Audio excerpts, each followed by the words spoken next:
What's up, everyone? Welcome back to Casters of Horror. I'm Shane, and this week I am reviewing a movie that is not only one of my favorite films of all time, but is the thing that introduced me to the concept of cosmic horror. I'm talking about Event Horizon, written by Philip Eisner and directed by Paul W.S. Anderson.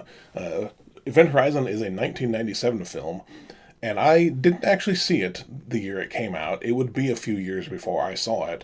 But how it connects me to cosmic horror is I remember getting on the internet, my rudimentary dial-up internet, right after having seen and loved this film, and searching, probably on Yahoo or Ask Jeeves or something, searching for things like Event Horizon, right? Movies, books, pretty much anything.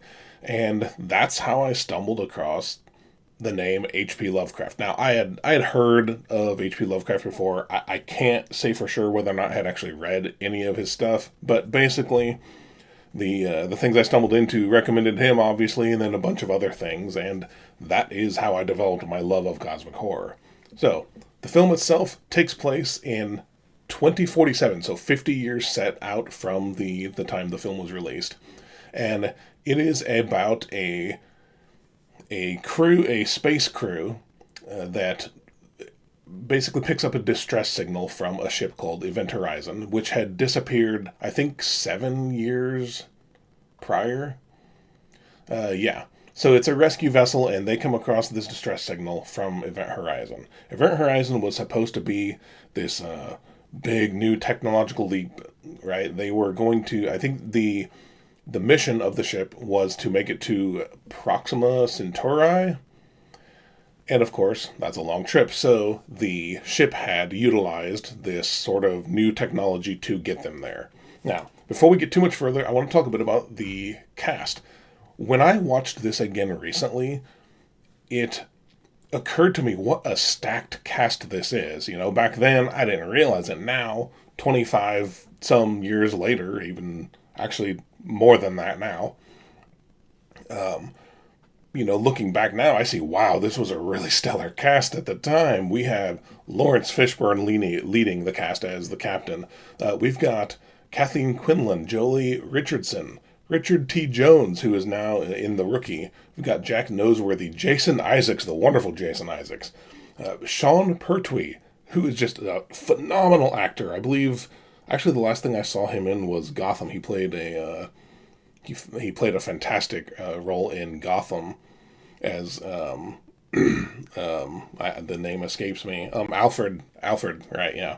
And by the way, and I will say too that even though I know he has not expressed interest and has explicitly said that he has no interest in doing it, if they could ever convince him to take on the role of his late father as the third Doctor in Doctor Who, he would absolutely nail it because he looks the part. It's amazing. And of course, rounding out the cast as Dr. William Weir, the designer of the Event Horizon, is the always wonderful Sam Neill. And yeah, he he really gets to play a lot in this movie, and he is absolutely wonderful.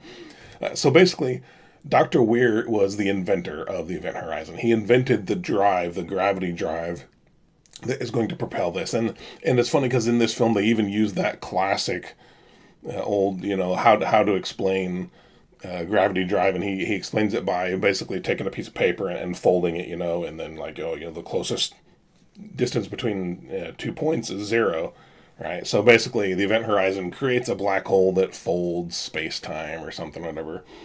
Anyway, they get on the ship. Finally, they find and get on the ship, and it doesn't take long for things to go haywire, right? Part of the distress signal they had found was essentially the crew of the Event Horizon going completely nuts, and one of the crew members hears a Latin phrase, right? Save yourself, that eventually then they find out actually says save yourself from hell. Right. So I don't think it's ever actually explicitly stated, but it's implied that the ship basically warped through to hell and came back. I don't know. But And why Latin? Why is it always Latin? I guess even space demons love Latin. That's something I'll never understand. But and it's also within I also never explicitly say that that it's like demons, and I don't think they even say Satan. It's nothing like that. What we do get though is a sense that the ship itself has gained some sort of sentience and is malevolent, I guess. The crew starts experiencing hallucinations of things that have traumatized them, people that they've lost, or people that they they feel like they failed somehow, right? And these things, I think, like the captain at one point encounters a being that is on fire, and this is related to someone that used to be on one of his crews, and he says that I could actually feel the heat, on my face. So whatever this ship is doing, it is manifesting. They're not necessarily even having hallucinations. It is manifesting these things to them, right? So yeah, the crew basically then has to figure out how to get off the ship and survive. And I'm not going to give too much away from there. For some reason, if you haven't seen this, you really, really should, especially if you like cosmic horror. And again, it's not explicitly based off of a Lovecraft story, but it definitely has those cosmic horror vibes to it. And I love it. I love this film.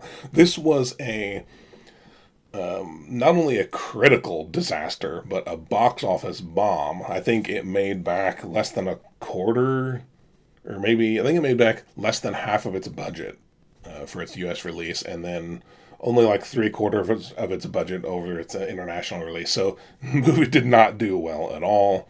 And it's one of those things where we unfortunately don't even have a director's cut, because there was a lot of cut footage that the studio, made the director cut, and then we believe that footage was lost to time. So it's kind of one of those things where we're never going to get. It's unlikely we're ever going to get any sort of follow up. I know there were talks throughout the years of doing a prequel, a sequel, a TV series, of just diving into this world more. Arguably, that doesn't need to happen anyway, but given the absolute failure of this movie, it's like unlikely we'll ever see anything like that again. And this is another one of those films that hated upon release, but got a cult following, in the intervening years, and I can see why. This is a fantastic film. Even the people that I see today who like it, there are still some complaints. For example, one of the complaints is that the CGI doesn't hold up, right? The effects don't hold up. And I'm actually going to say that for the most part, I wildly disagree with that. I think that there's the imagery of the black hole holds up pretty well. There's probably the only thing I would think that looks not great necessarily is honestly a really early scene when they first encounter the Event Horizon. You get a shot from inside the ship, and you can kind of see stuff just floating in the ship, because the gravity is disabled, and that doesn't look good. It looks like stuff that was just kind of like green screened over this, so it doesn't look awesome, but that's about it. The practical effects in this movie are fantastic and disturbing, especially late in the film when the crew starts to really lose it and hurt themselves and each other. It basically, the crew that we're following starts to experience the same things that the original crew did, and it does not go well for them. Now, one of the great things about this too is just how lovable the entire crew is. There's not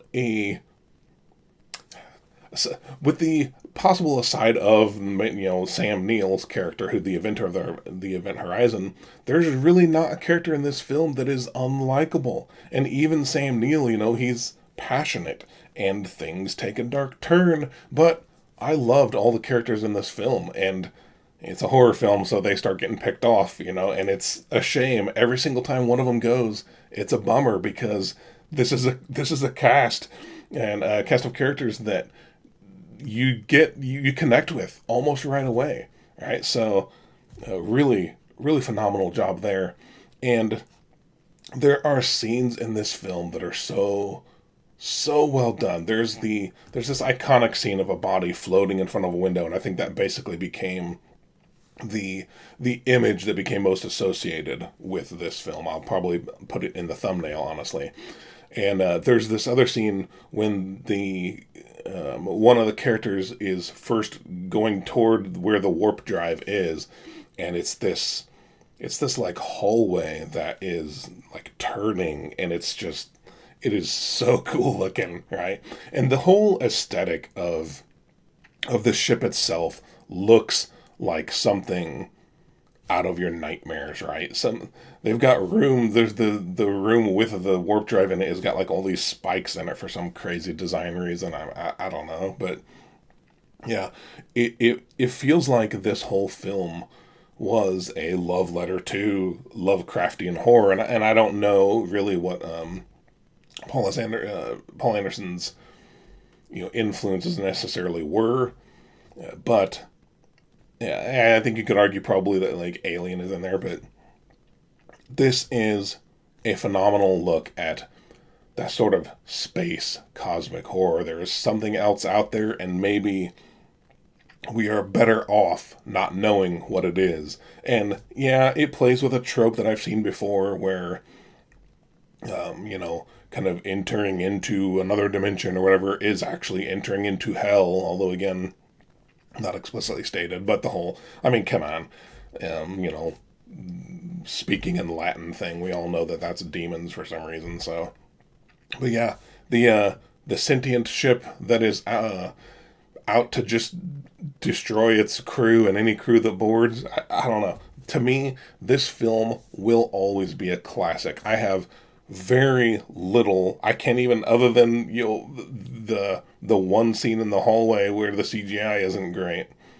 I don't really even have any complaints about this film. I love it from start to finish, and I've watched it so many times. I could keep watching it. I kind of want to watch it again right now as I'm talking about it. So, anyway, there it is. That's me talking about one of my favorite films of all time, Event Horizon. I love this one. And it's kind of a shame that we didn't get to see more in this world. It's kind of a shame that, this just didn't connect with critics or audiences, apparently.